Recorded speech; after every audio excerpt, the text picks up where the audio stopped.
Hey, what's up, everybody? Happy Friday. I'm so glad the weekend is almost here. I'm sure you are as well. And hopefully, everyone's having a great end to the week. And thank you for tuning into On the Needle, where if this is your first video, checking it out, I'm reviewing various vinyls from my extensive collection. I have about 150 plus records. I started collecting a little over 2 years ago. And so, yeah, if you can do the math, I've been buying a lot of records. But also, a lot of them have been gifts as well. So I haven't bought all of them. But this one that I'm talking about today, Marvin Gaye, What's Going On Live, is a classic treat to me.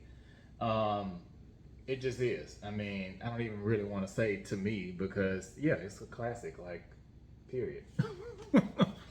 I love Marvin Gaye. He is actually one of my favorite artists.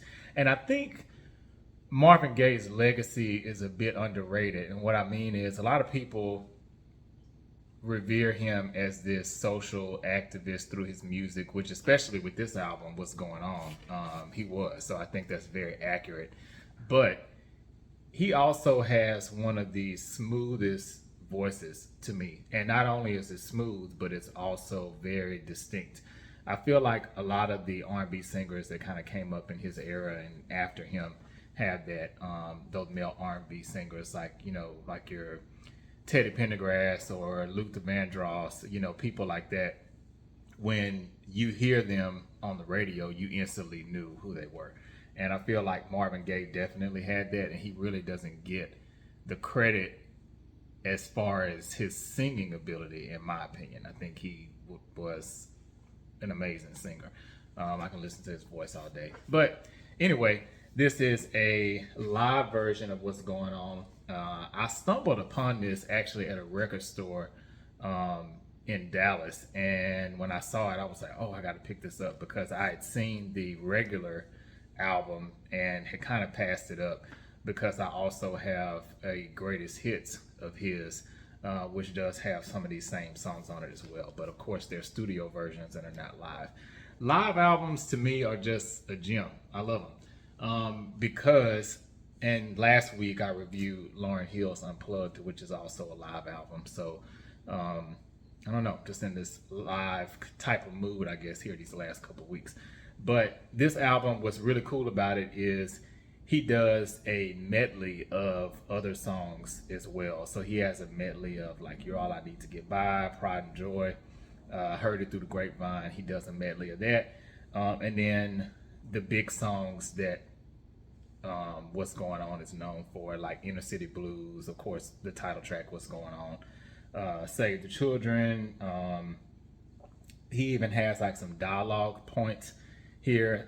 So he, of course, I didn't get to see him perform during his heyday, but he seems like, just listening to this, that he was really a great performer and not just a great singer.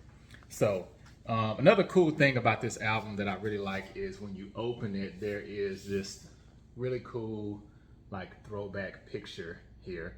And then this whole write-up from David Ritz. He did the entire liner notes here.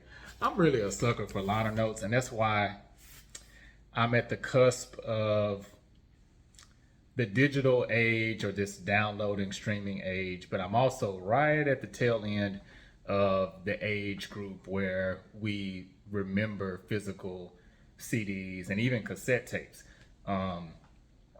So I always prefer to have the physical copy if I really like it. Now, if I think it's just mediocre, I'm not gonna go out and buy the record or buy the CD or whatever. But if I feel like it's really worth it, then I want to purchase the vinyl. And I like reading the notes. I like seeing who produced the song. I like reading it. So one of the things, I think I talked about this in one of my earlier videos. You just always find out so much cool stuff when you read liner notes. So I didn't know this, and I don't think it's really kind of common knowledge. Now, maybe this is another Johnny Gill, but I've never heard any other person in the entertainment industry named Johnny Gill besides Johnny Gill. My new edition, that Johnny Gill.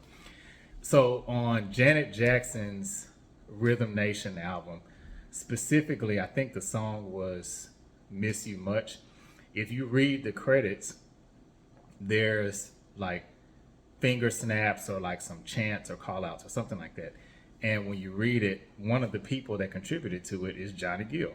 So, I mean, how cool is that to get a check to do some finger snaps? Somebody call me and say they want me to come to the studio to do some finger snaps. How quick can I get there? Especially to be on an iconic album like that. But this album, this Marvin Gaye, again, I love it because I feel like it's timeless music. And this is that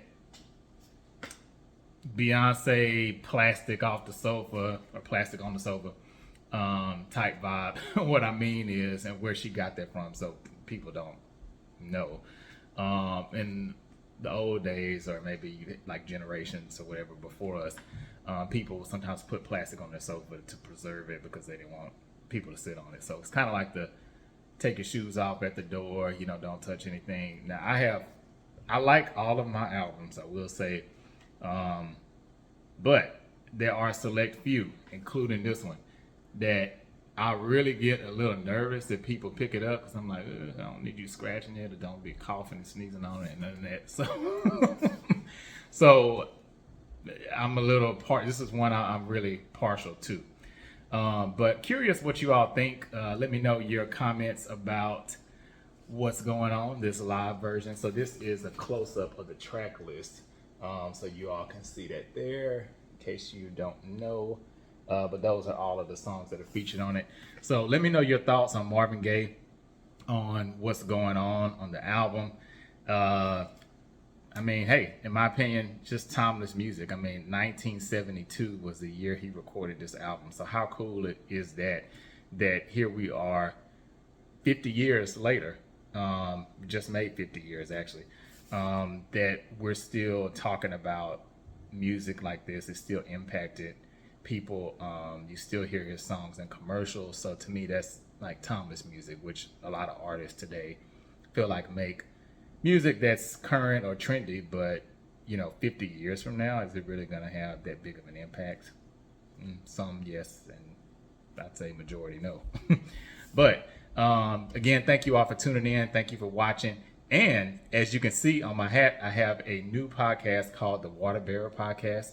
So if you don't mind, go ahead and head over to that channel. If you like what you see there, then hit that subscribe button. The first episode is already uploaded, and we'll be releasing new episodes every Thursday. So make sure you check that out. All right, everyone, have a great weekend. Peace.